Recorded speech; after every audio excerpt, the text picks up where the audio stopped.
কারণ এই রূহুর মালিক কে? সে আল্লাহ বললেন আল্লাযী খালাকাল মাউতা ওয়াল হায়াতা লিয়াবলুয়াকুম আইয়ুকুম আহসানু আমালা। জীবন আর মৃত্যু বানালাম তোমাদেরকে পরীক্ষা করার জন্য। পরীক্ষা আছে না নাই? গোটা দুনিয়াটাই পরীক্ষা। আল্লাহ যারে পছন্দ করে বেশি তার পরীক্ষাও।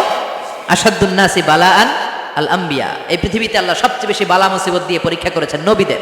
কারণ নবীরা আল্লাহর কাছে কম প্রিয় না বেশি প্রিয়? যেহেতু প্রিয় বেশি, পরীক্ষা।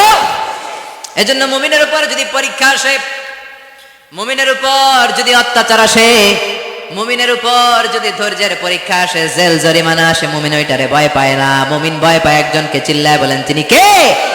কারণ আল্লাহর ঘোষণা ওয়ালা তাহিনু ওয়ালা তাহজানু। ঘোষণাটা কার? ভয় নাই, তোদের চিন্তা নাই। আনতুমুল আ'লাউনা ইন কুনতুম মুমিনিন। তোমরাই বিজয়ী হবা যদি মুমিন হও, যদি মুমিন হও। এজন্য